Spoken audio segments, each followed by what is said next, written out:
Hi friends, welcome to my channel. ప్రకృతి ఒడిలో దట్టమైన అడవుల మధ్య నిత్యం జలపాతాల సవ్వడులతో పరమ పవిత్రంగా వెలిసిన దివ్య పుణ్యక్షేత్రం పెంచలకోన. ఇది ఆంధ్రప్రదేశ్లోని నెల్లూరు జిల్లా రాపూరు మండలంలో కొలువై ఉంది.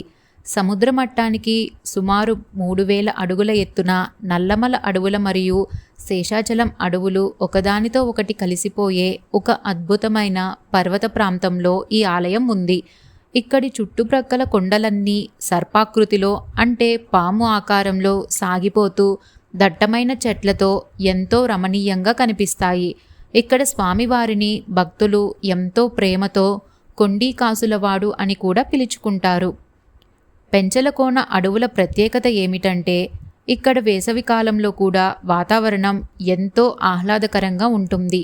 సాధారణ రోజుల్లో చీమ చిటుక్కుమన్నా వినిపించేంత ప్రశాంతంగా ఉండే ఈ కోనలో కొండలపై నుండి జారే పవిత్రమైన జలపాతం భక్తుల పాపాలను కడిగేస్తుంది.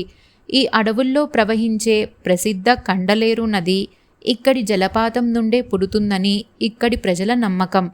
పురాణాల ప్రకారం వేదకాలంలో కణ్వ మహర్షి ఈ ప్రశాంతమైన స్థలాన్ని తన తపస్సుకు ఆశ్రయంగా ఎంచుకున్నారు.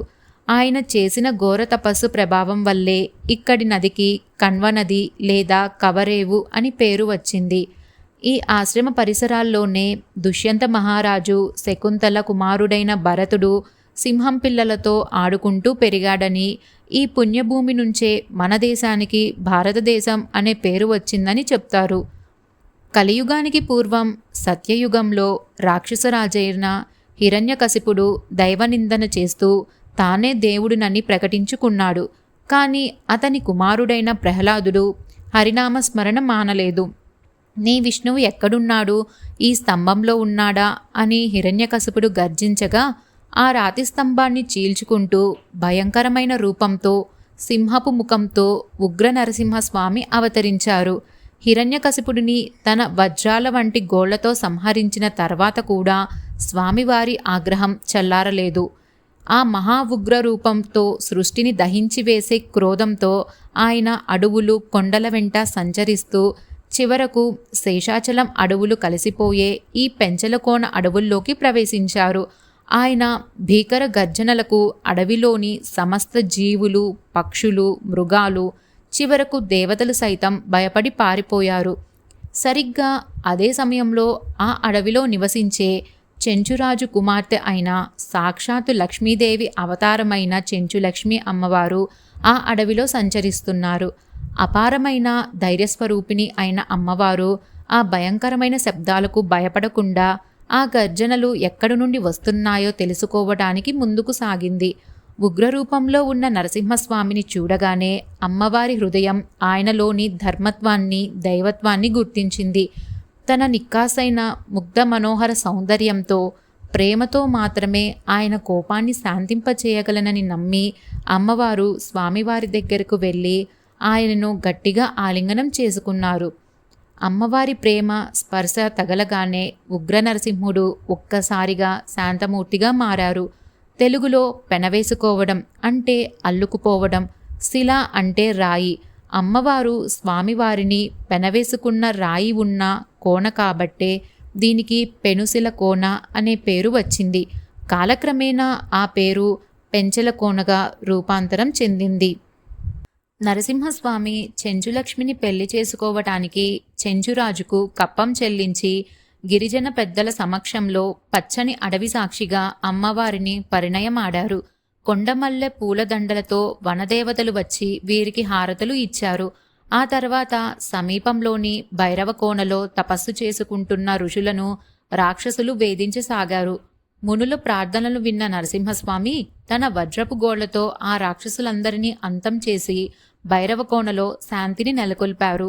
రాక్షసుల నుండి తమను రక్షించినందుకు కృతజ్ఞతగా ఋషులు స్వామివారికి ఒక వెండి గొడుగును సమర్పించారు.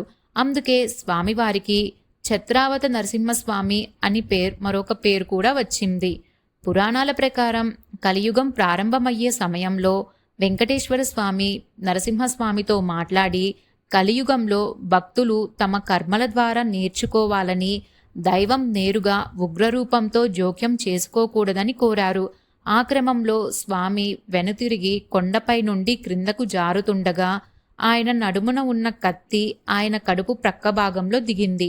అందుకే ఈ రోజుకు మనం ఆలయం గర్భగుడిలోకి వెళ్తే ఏ ఉలి దెబ్బ తగలకుండా స్వయంగా ఆవిర్భవించిన ఆ స్వయంభూ విగ్రహం ఒక ప్రక్కకు ఒరిగి వెనుకకు తిరిగి పడుకున్న భంగిమలో ఉంటుంది. సుమారు 670 సంవత్సరాల క్రితం మట్టితో రాళ్లతో చిన్నగా ప్రారంభమైన ఈ ఆలయం ఈరోజు వైష్ణవ ఆగమన శిల్పశాస్త్రం ప్రకారం భవ్యమైన రాజగోపురంతో వెలుగొందుతోంది. ఆలయానికి ఎదురుగా ఆంజనేయ స్వామి సన్నిధి, నది అవతల చెంచులక్ష్మి అమ్మవారి ఆలయం భక్తులకు దర్శనమిస్తాయి. దట్టమైన కొండలు, జలపాతాల మధ్య వెలసిన ఈ పెంచలకోన స్వామిని దర్శిస్తే సమస్త కష్టాలు తీరి మనసుకి ప్రశాంతత లభిస్తుంది. ఇక ఈ ఆలయ దర్శన సమయానికి వస్తే ఉదయం 6:30 నుండి మధ్యాహ్నం 12:30 వరకు, తిరిగి మధ్యాహ్నం 3 గంటల నుండి రాత్రి 7:30 వరకు ఉంటుంది. ఈ పుణ్యక్షేత్రానికి చేరుకోవడానికి అద్భుతమైన రోడ్డు మార్గాలు ఉన్నాయి. నెల్లూరు నగరం నుండి పడమర దిశగా కేవలం 75 నుండి 80 కిలోమీటర్ల దూరంలో ఈ ఆలయం ఉంది. నెల్లూరు బస్టాండ్ నుండి ప్రతి గంటకు పెంచలకోన ప్రభుత్వ బస్సులు నడుస్తూనే ఉంటాయి. అలాగే రాయలసీమ ప్రాంతంలోని వైఎస్ఆర్ కడప జిల్లా నుండి 138 కిలోమీటర్లు, రాజంపేట నుండి కేవలం 34 కిలోమీటర్ల దూరంలో ఉంది. ఆధ్యాత్మిక నగరం తిరుపతి నుండి వచ్చే భక్తులు వెంకటగిరి, రాపూరు మీదుగా 115 కిలోమీటర్లు ప్రయాణించి ఇక్కడికి చేరుకోవచ్చు. రైలు మార్గం ద్వారా రావాలనుకునే వారికి రాజంపేట రైల్వే స్టేషన్ నుంచి 31 కిలోమీటర్లు మరియు గూడూరు జంక్షన్ నుంచి 70 కిలోమీటర్లు అత్యంత సమీపంలో ఉన్నాయి.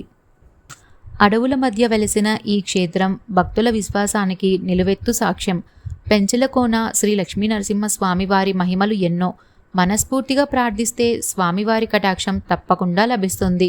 మీరు ఎప్పుడైనా పెంచలకోనను దర్శించుకున్నారా? మీ అనుభవాన్ని కామెంట్స్లో పంచుకోండి. మీకు ఈ వీడియో నచ్చితే లైక్ చేయండి, షేర్ చేయండి. మా ఛానల్ను సబ్స్క్రైబ్ చేయడం మర్చిపోకండి.